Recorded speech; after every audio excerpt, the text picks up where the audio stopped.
Good morning. My name is Sebastian Bickel, a senior here at State College Area High School and a member of State High's Student Safety Ambassador Program, led by School Resource Officer John Aston. Starting us off on the PA School Safety Hour, we're revisiting a segment with Scott Henry from August, discussing the importance of wayfinding in schools. Let's get started.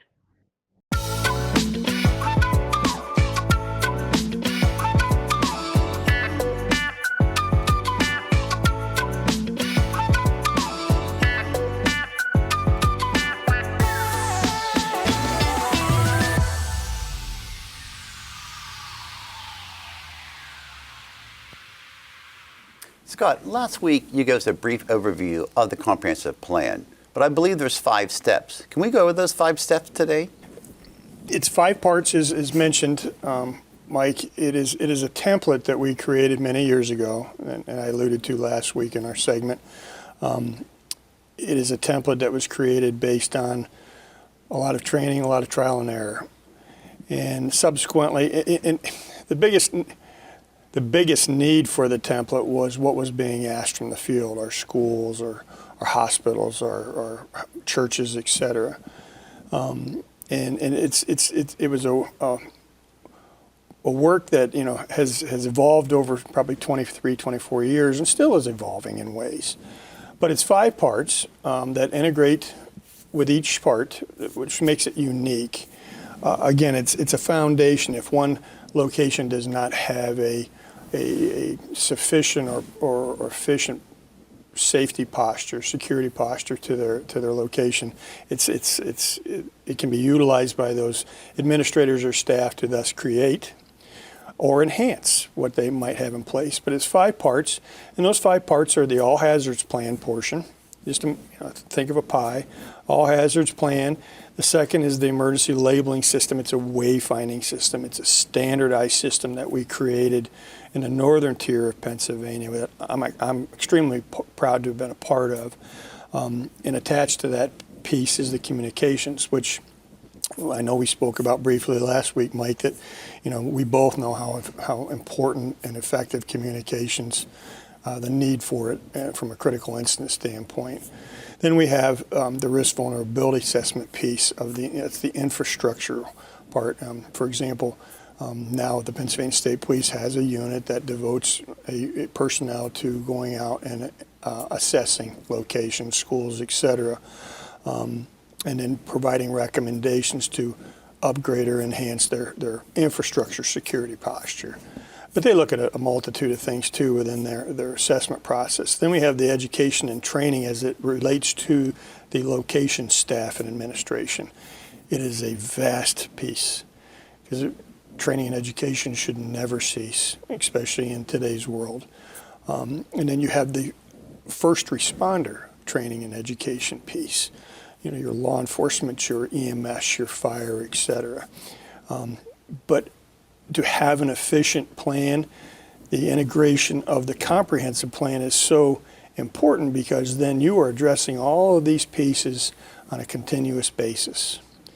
And again, the training and education piece, such a variety that I know both are talking to I qualify as experts within their respective areas. And so it's all needed, it's all warranted. And it's been well received out in the field in our state. So let's talk a little bit about the emergency labeling system and communications, because we know interoperability between police, fire, emergency medical services is extremely important, but also for them to be quickly and efficiently be able to enter a structure or a building and find the proper room. It is so important. Time is of the essence when we talk critical incident. Right. And what we've created is a standardized approach to the wayfinding that not only our schools in the northern tier, Tioga County is a prime example, but our courthouse, our hospitals, our churches, it is the same wayfinding system, alphabetically as far as your entrance exits and numerically as far as your interiors. If it's multiple floors, it just corkscrews up. It's so simplistic. And no more sides, no more A side, B side. When we first started down the public safety side, Mike, that was what we were, accustomed to. And we all were to talk that same language within the different disciplines. Here, this is more specific. and thus, whether it's a fire truck going on the south side of the building and the whole communications piece, talking with law enforcement, I'm at entrance Z, for example. We know exactly where that's at. But it also integrates our county emergency management and county 911 dispatch centers. They have the appropriate materials because you take the labeling, then you enhance it with your visual imagery, which is upgraded to your AutoCAD, your mapping, and then in turn that goes in the respective technology bases, whether it's county communications or the police cars or the fire trucks. So again, from an incident command standpoint, it makes things much, again, more simplistic, more understanding of where we're at versus, I'm on the northwest corner, there's a bad guy, for example, in the second floor window. Okay, well, where exactly? I know where north and west is, but time, again, is the essence. But we teach our locations that when they have a critical incident, whether it's a student having a medical condition or a bad guy with a weapon, when they call that 911 center, then it's going to be bad guy just came through entrance C, he's doing what he's doing in hallway 3. If we're the responding officers, Mike, we know where to go. And it all integrates with, for example, the risk vulnerability assessment. We know where the fob points are. We should already have the keys, et cetera. It's so simplistic. And thank goodness, I unfortunately had 2 active assailant incidents in my career as a state police officer. We have not, fortunately, since we implemented the ELS in the Northern Tier, had to use it in that sense, but we've used it for fire and EMS, and it works so smooth. So this way, the 911 call taker, so when they're getting the initial information, they'll know exactly where to send the police, the fire, the EMS. Yes, sir. And that same information can actually be sent out to the field, so on their MDTs, so they can see exactly where they're going. Yes, sir. And they can take it a step farther. If first officer on scene, in essence, of course, he's going to make initial response, but he could be the ultimate incident on-scene commander. Well, he's going to have the maps and the pictures and everything within his, if he has those capabilities in his patrol unit, he can see everything. He can literally conduct business out of that cruiser. And I think that's important because sometimes when you do have a large-scale incident, whether it's a fire or something else happens, you can have multiple units from multiple disciplines from multiple counties showing up at the scene. That's such a valid point, your multi-agency response. And this is a system, Mike, that takes 5 minutes to learn. That's all. So if you're coming from Bradford County and I'm coming from Tioga County, if we are aware of the system, then we know how it operates. And that's how we're going to communicate, back to the communications piece. And it simplifies matters. It negates confusion. It negates waste of time. And I think we know that time is of the essence, Susan. So I'm curious, as the name indicates, it's a comprehensive plan. So it sounds like there's a lot of moving pieces and people who should be part of the development of the plan. Very so much. Can you talk about who's involved in the development? Certainly from an administration standpoint, let's use a school. Well, your superintendent, your administrators, your principals, your safety teams, et cetera, all have to be a part of this planning process, working in conjunction with county emergency management, their primary law enforcement, fire, EMS service. All of these people and folks have say in the development of whether it's the all hazards plan. They should be a part of the risk assessment. There are just a number of things that it takes a village, Right. and thus that input. And certainly when we think in the rural communities and where NPRC is so effective, Susie, that it takes everybody. Mm-hmm. When we talk a critical incident, generally it's taking everybody from outside, not only the county affected, but the other joining counties to have an effective response. Well, if we're all on the same page and the same sheet of music, well, then we can get the job done much more effectively and quickly.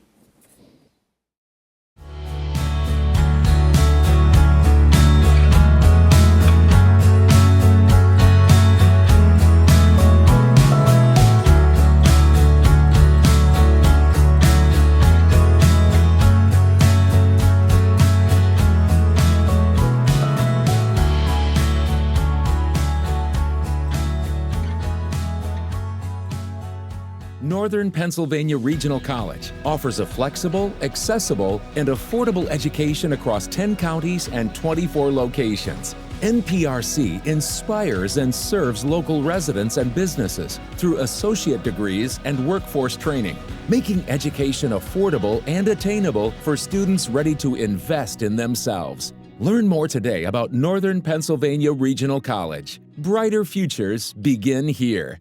It's going. Welcome back to the Pennsylvania Safe School Hour. I'm Eric Porterfield, executive producer. And with me today is Greg Williams from Arcadia Cogerati. Greg, welcome. Where are you? I'm honored. Calling in live from Gunnison, Colorado, high up in the Rocky Mountains. So just a little background. The work that Greg and his partner, Brian Marin, have done is really fascinating. And I don't want to blow the cover on it, so I'm going to jump right into it. Greg, why don't you tell us a little bit about Arcadia Cogerati and its history? Yeah, so Arcadia is a small, agile, non-brick and mortar company that is the world's leader in human behavior pattern recognition and analysis.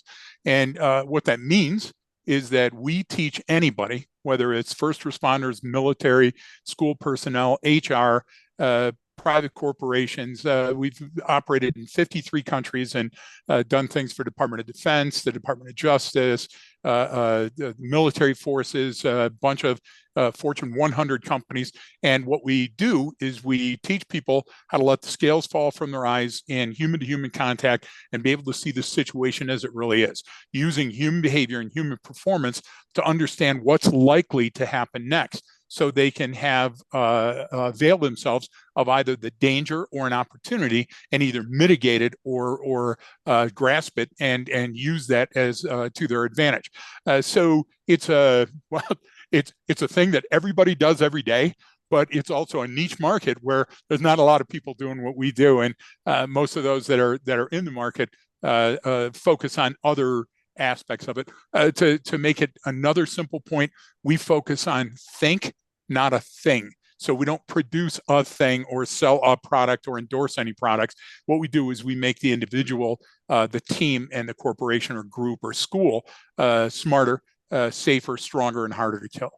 It sometimes feels as though the aspect of school safety has become highly technical, and therefore we become very relaxed in that environment in the sense that we think we're safe. Well, let me answer that in example.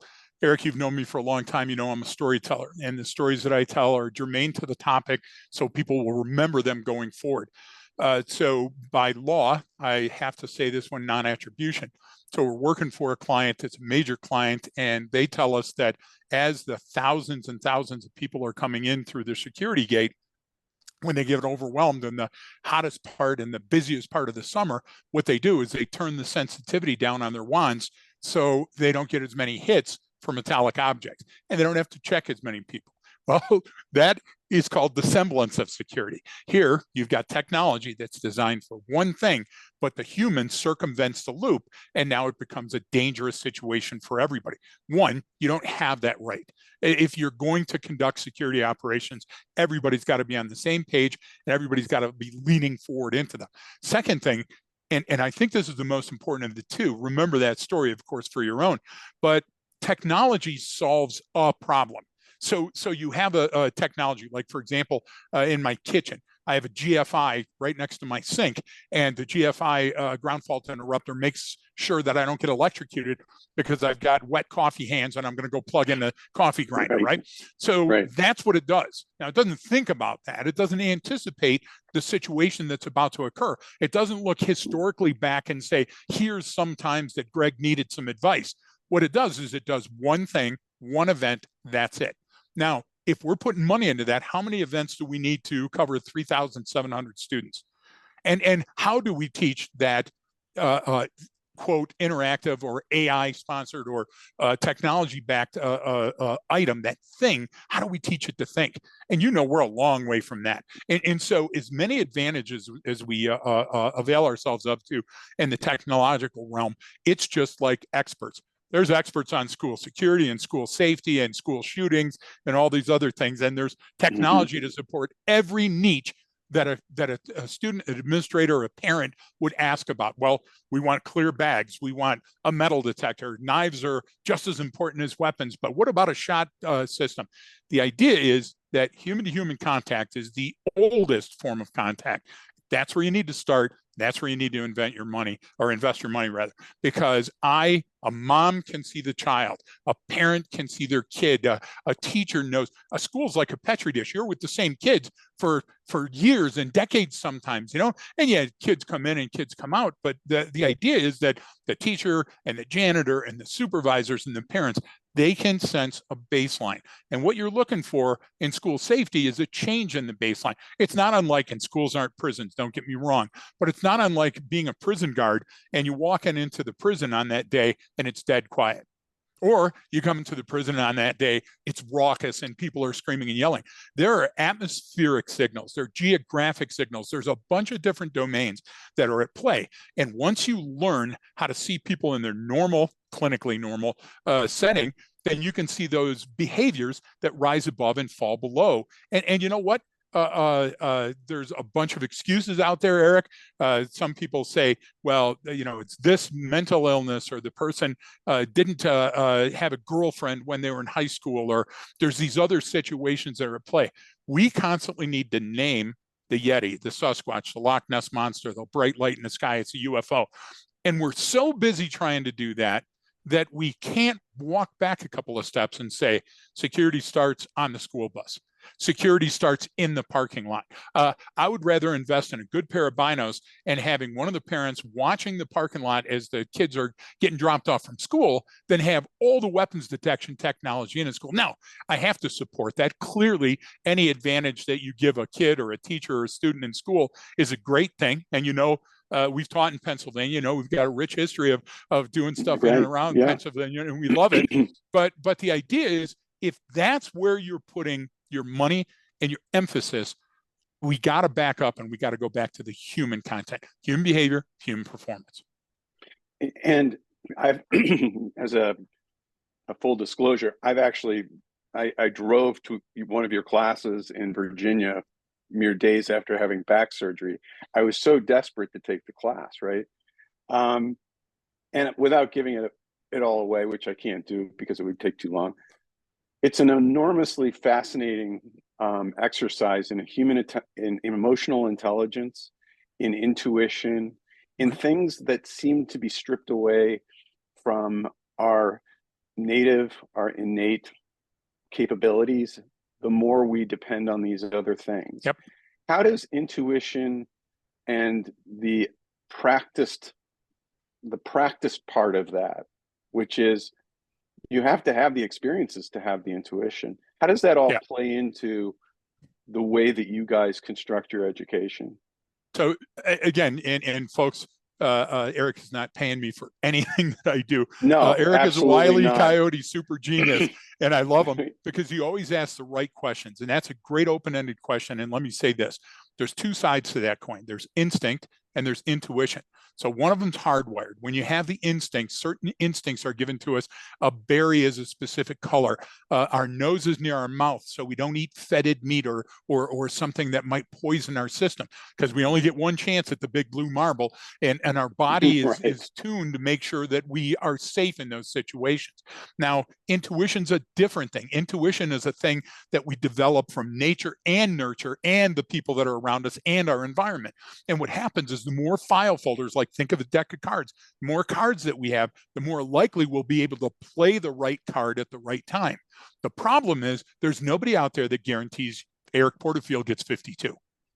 And there's no accounting for an inner city kid versus a high-end school kid that might have had the platinum spoon in his mouth. We all are dealt the same deck of cards. And throughout our life, we either add to those cards and we get concrete examples that help build our intuition. So what we do is we base it on this.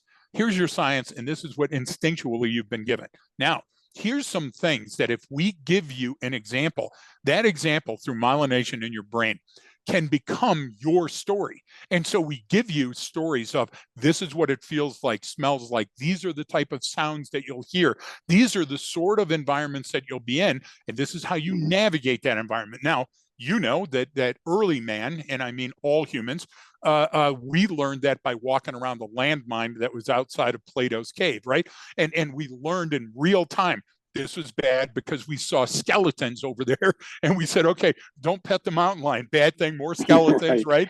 And so those learning cues are absent from our environment. And every single time that we pull up to the drive-through and order a number 3 supersize, we get dumber. So what we do is take a giant evolutionary step back during the training to make sure that we tie those axons and dendrites together and give you the best chance of survival in extremis, in extreme situation. Now, of course, we talk about availing yourself of danger and opportunity, but those exist in extremis as well. And extremis is when you need us the most. So instead of ignoring the red warning light on your dashboard in your car, we show you how to take that Band-Aid off of there and actually address what's wrong with the car.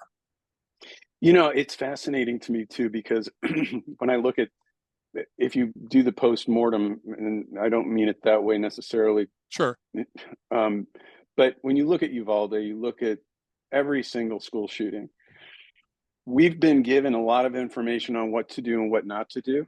Right. And if you look at the things that we do at the end, they all were things we were told not to do. So 20 years ago, 15, 18, 20 years ago, depending on where it fell in, whether I was in Iraq or Afghanistan or where the hell ever I was in the world, what happened is I coined the phrase from Kansas to Kandahar, because whatever training that you do has to work in all of those environments.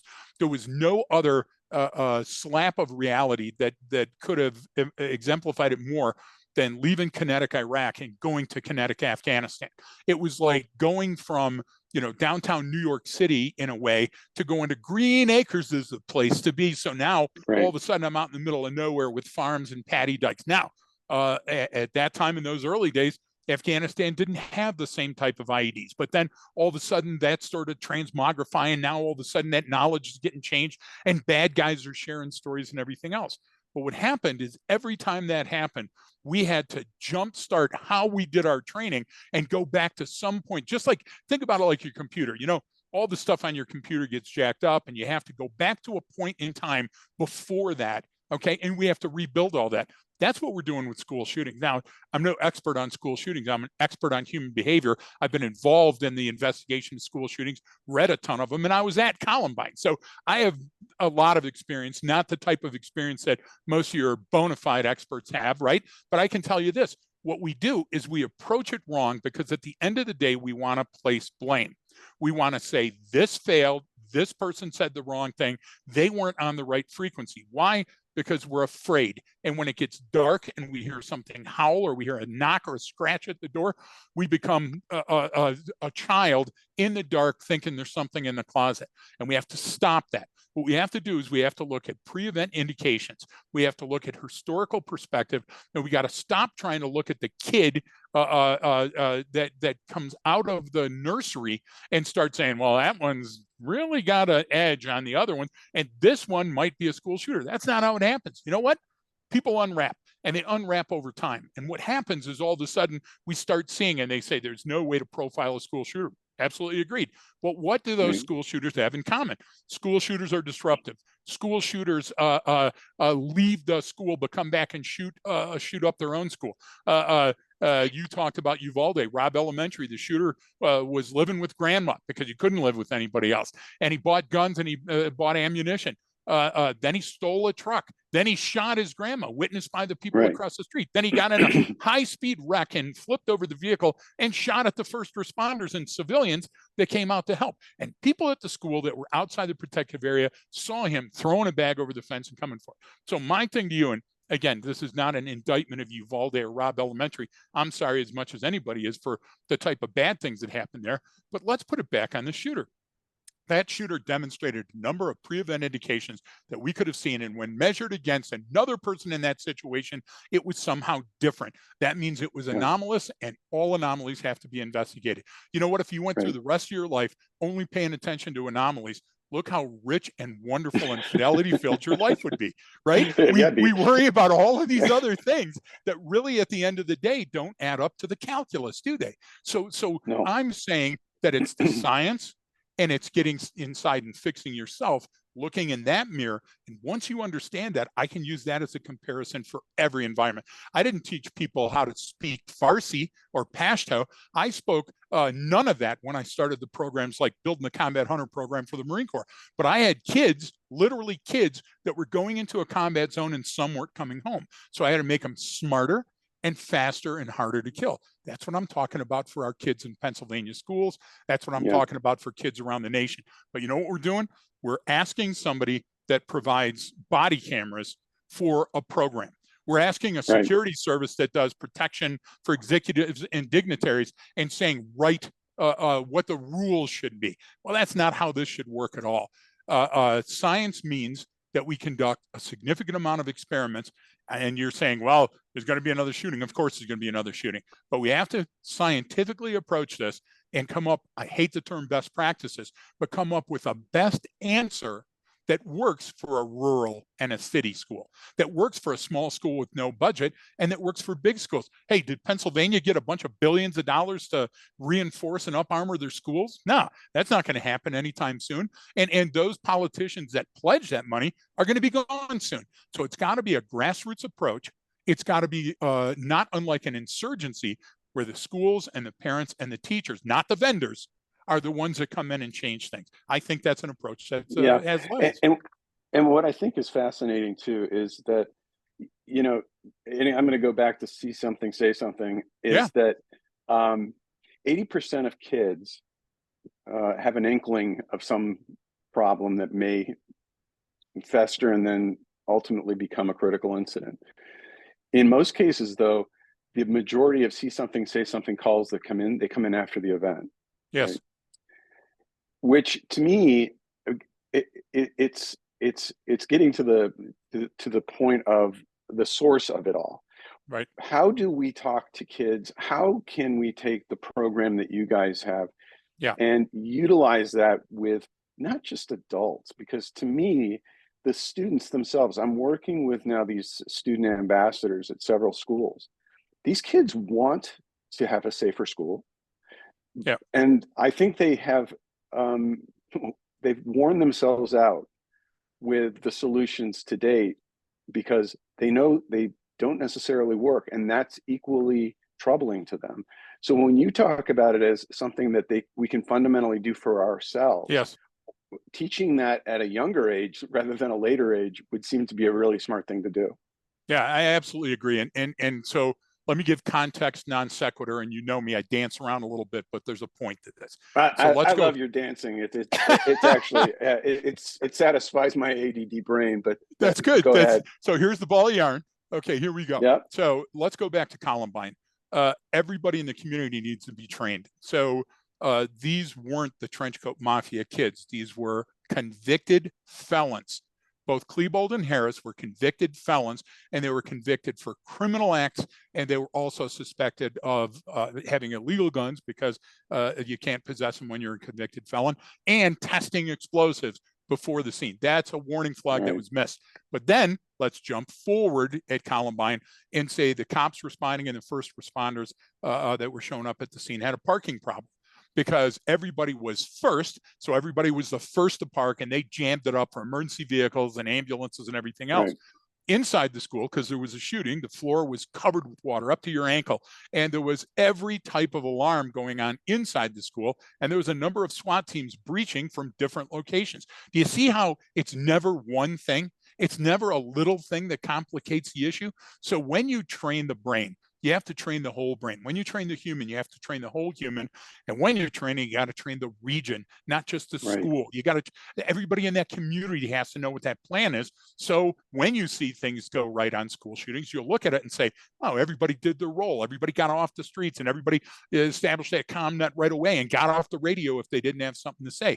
Now let's go down to a student and what they see. So a student is apt to make the wrong choice and bring the wrong lunch and wear the wrong clothes and take off their jacket to be posturing at the bus, even though it's cold outside, because they're Right. kids. And we have to think as a child with the mind of a child. But kids are hugely resilient, and they're smart. So what we got to do is stop saying, well, let's not talk about school shootings because it might happen. Let's not talk about sex education and contraception or whatever your du jour is, because it might bring on risky behaviors. What we got to do is we've got to be honest with the kids. Here's a few of the pre-event indications that we're familiar with that generally lead to a bad situation. So I gave you an example earlier. If you disregard above your pernal on your car, the PRNDL, if you disregard that little red light, sooner or later, you're going to be in trouble. So if you're a kid, I would teach you how to do that. You know what else I would teach you as a kid? How to change a flat tire and where that tire is in your vehicle. Is it under the vehicle? Is it in the trunk? Is my jack sufficient, or do I go to one of the car places and buy a you're saying this in a way, you're saying this because I have 6 kids, right? Yep. And they get a flat tire and they freak. Or they call alone, you. They're on the phone calling you or looking for an app. Calling me. Exactly. Right.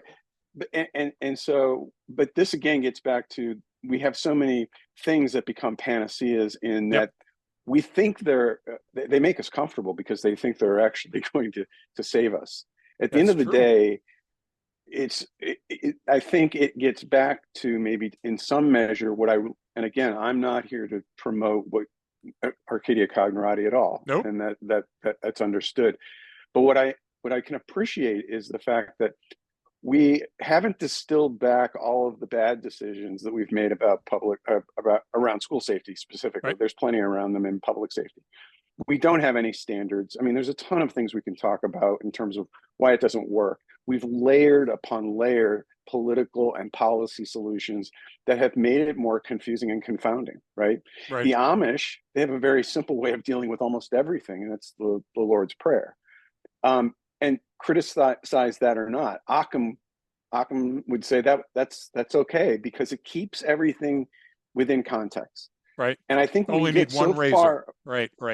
Yeah. So I think one of the questions that, not a question, but it goes along with the training that you do, and we're going to talk about that more the next time with Brian.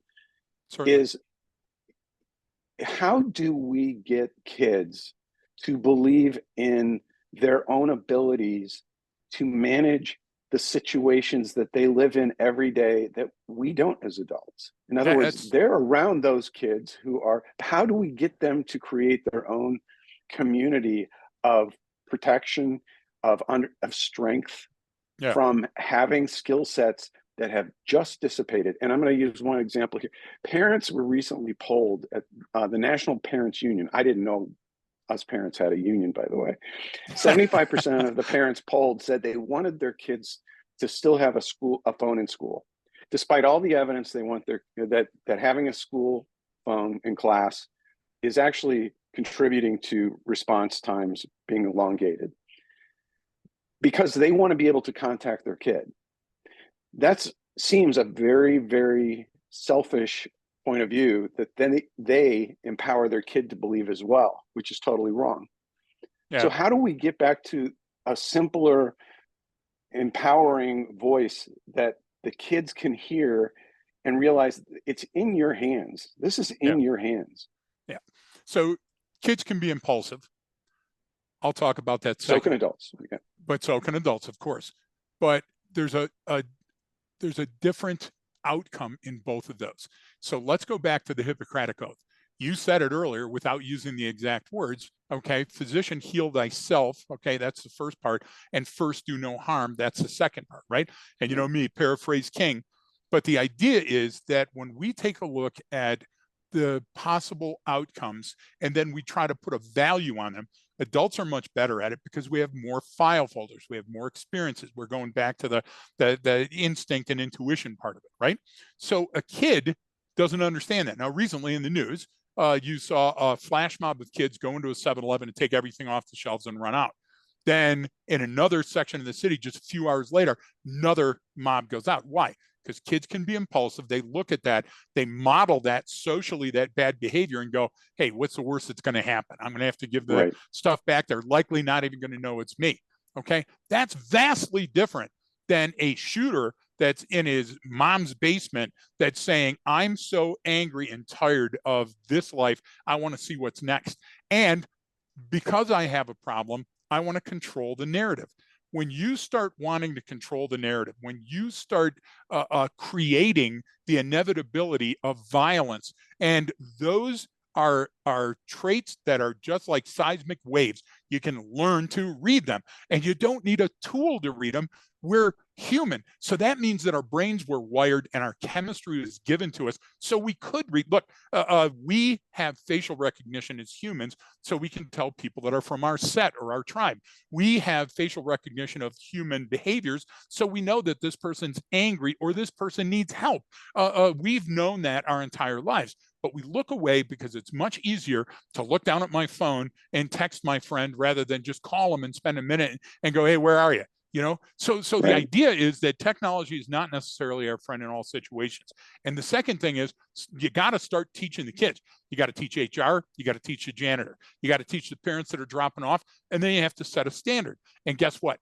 If they fail to achieve that standard, there has to be consequences. And that's the difference between an adult and a child. Now, what we've seen in Oxford, one minute, what we've seen in Oxford is all of a sudden the courts started saying, wait a minute, you as parents have an obligation and there's consequences too. I like where that's going, because now you're going to get some relief. How do you guys do it to keep this as a serial means of practicing what you're talking about? Yeah. So I think I said Arcadia Cogerati one time at the very beginning, in a rare move. I'm not here to sell anything, because that's not what this is all about. This is about safety and security. But I'll give a story, and then I'll give the specific answer that you're asking for. When I was in Iraq, I saw a disturbing trend. And it's a military story, but look, apply it to your own life. Come on. Everybody that's listening to this is smart enough to go, wow, what he really means. And what I saw is that instead of investing in the brain of the person on the ground, what we did is built big, movable, protective villages. So it was called an MRAP, a mine-resistant ambush protected vehicle that was like a bank vault, and everybody was inside of it. You only got out when there was trouble. So that meant at-bang thinking. That meant that when there was an explosion, now if we lived, we got out of the vehicle and we ran after the bad guys. That thinking is dated, and it doesn't work. Building big towers and walls around your village doesn't work. And you know what worked? The Awakening Council, getting out in the street and talking to people, having shuras and jurgas. That's exactly what's going to work here, because you got to get out in the community. Look, parents are stressed and overtaxed, and they don't have the time, and they're hoping the school's going to entertain and educate their kid because something's missing in that chain of events there. So we have to fix that too, and that's why it's going to take a long time to fix it. So how do we do it? The first thing is, we have all manners of training, and we also purpose-built training for the client. So it's not one size fits all. It's most of the time one size fits none, right? You have to figure out where the seams and the gaps and what the problems are before you step in and try to solve them. We've got everything from AI to VR to webinars. We have free content. We have podcasts. We have the Patreon site. And what we're always talking about is we're always talking about how to improve yourself, how to understand human performance and human behavior.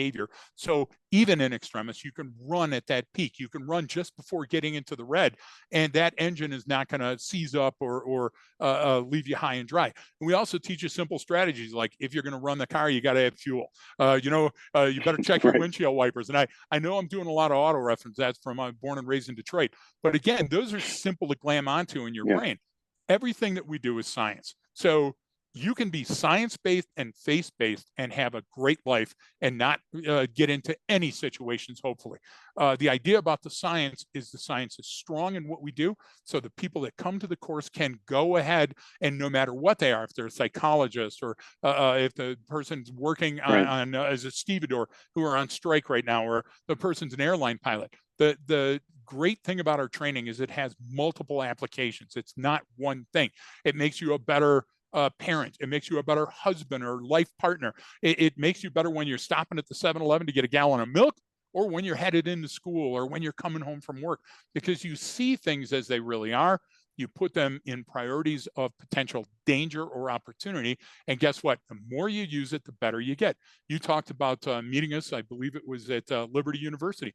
Brian and I just came back from Liberty, and we're going again in January. We're there as part of a curriculum every semester. We do all of those courses at Liberty for free, so anybody can come. Now, we also have in-person courses where Brian and I fly into agencies, and of course, they cost money. You're going to say, what does it cost? What can you afford? I mean, the idea is if we're going to a place that doesn't have a budget, we'll do it regionally for a lot less. If we're doing it to a place that has a budget and they're on a Fortune 100 list, you're going to pay for all the rest of the courses we do in that Right. season, right? But the idea is repeated performance, repeated rehearsal, but it's got to be expert level rehearsal. If it's just you in the backyard, can you get good? Yeah, but you know, you're not going to be as good as you're in the dojo on the mat with the instructor that's going, that's almost right. Let me show you again. And so we like that. And the idea is that we don't want to keep the program. It's not you have to come get recertified. The idea is that you can turn it into Eric Do Karate. We'll hand you the reins and you can take it and, you know, we'll white label it, name it whatever you want to name it. So it goes to the school, it goes to the business, and then they can keep it running in perpetuity. And so any training that you have, if it doesn't have those facets, first of all, my resume is online. Well, let's not waste any time doing that here. And I'm the real thing because I built all those programs that all those other stories are based on. So you can, and this is what Eric Porterfield does, folks. He goes out and he gets the experts in the field to talk to you. And that's why I would highly suggest that everybody tune in when Brian Marin's on. And also, Eric understood that they can reach out to us anytime with their questions on a website or go through you. I love the fact that they would go through you and we can answer them on the air next time I'm on the show.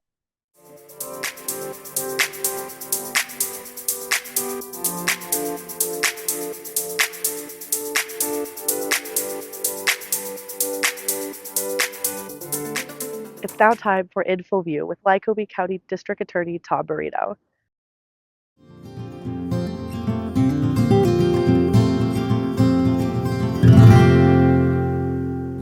Good morning. Good morning. Julie is the district attorney in Sullivan County. It's a beautiful county. It's a beautiful area. My wife and I drive up there most of the time. You have a school district. One school One district. school district. We have several here in Lycoming County. What's the makeup of your school? The county, how are the adults, how are the parents reacting to even what they hear outside the county, but what are your issues inside the county? Sullivan County is a county of approximately 6,000 people. We have one school district, one elementary school, and one high school in our county. Very small, close-knit community.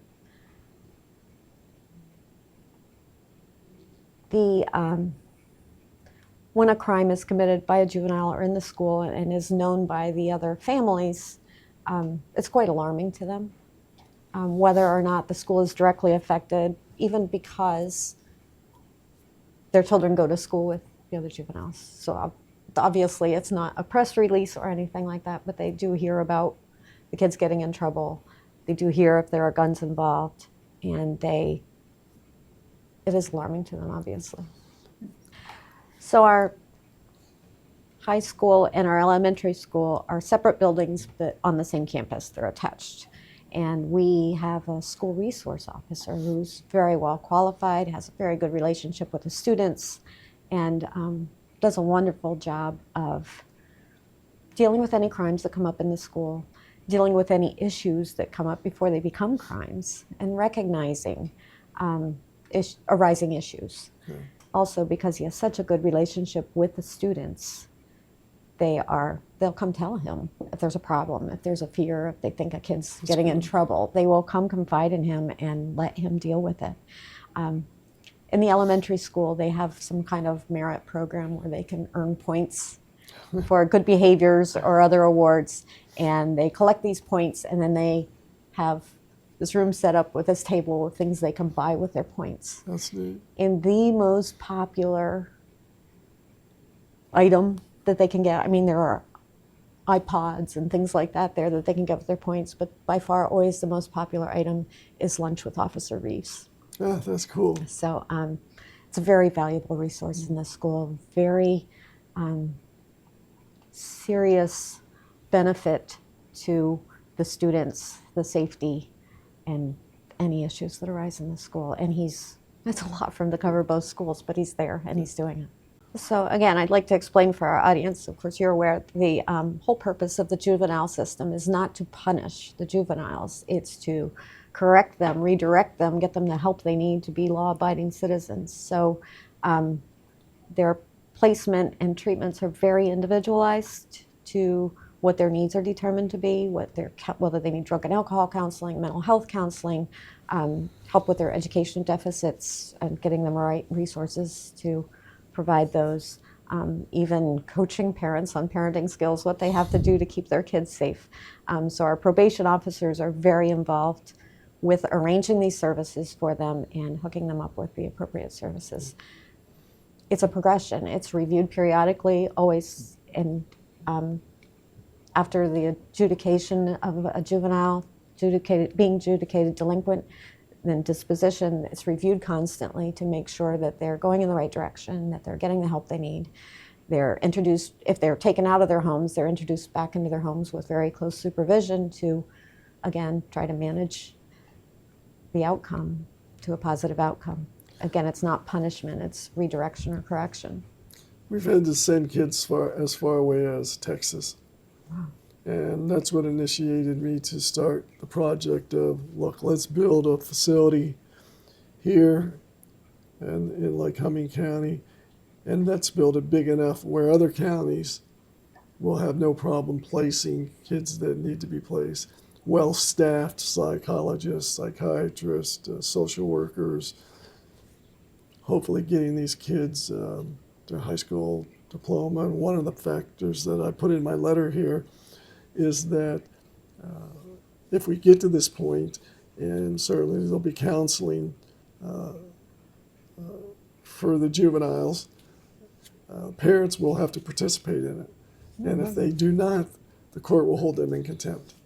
And we have to educate the parents, as these parents here are just, most of them are single mothers raising 4 or 5 kids, or even the mother has a drug problem and the grandmother's watching the kids, if she can. Mm-hmm. It's a major issue here in Lycoming County, and I'm envious that you do not have to put up with that in Sullivan County. We definitely have some of that as well. Mm-hmm. And our placement is very difficult. If you would have a facility here, that would be very beneficial to our county's juveniles and our systems. Because like I said, placement is very difficult. It's very hard to find appropriate placements for the juveniles and to find the services needed. As you said, the mental health services being provided on site would be very helpful. Do you think the juvenile system is successful? Do you think it's doing what it can do to help get these kids on the straight and narrow? I'm finding here in Lycoming County, even with our juvenile people, that without the proper facilities, we're just spinning our wheels, and we're getting the same kids back and time again, but we're having an abundance of more kids getting involved with guns, with the drugs, the way they act in school. We have several large school districts, and the superintendents and the teachers are just frustrated with how these kids are acting. And it only takes 4 or 5 that can disrupt everything in a school. Are you faced with anything like that in your county?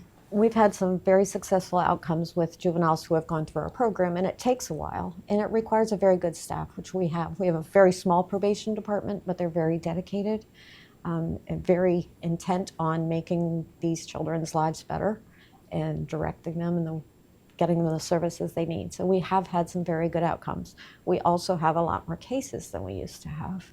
So they've got their work cut out for them. But I am confident that our juvenile system works for these juveniles. It's limited only by the staff that's available and the placement opportunities. Pennsylvania Regional College offers a flexible, accessible, and affordable education across 10 counties and 24 locations. NPRC inspires and serves local residents and businesses through associate degrees and workforce training, making education affordable and attainable for students ready to invest in themselves. Learn more today about Northern Pennsylvania Regional College. Brighter futures begin here. Thanks for joining us this week for PA School Safety Hour, and special thanks to our guests.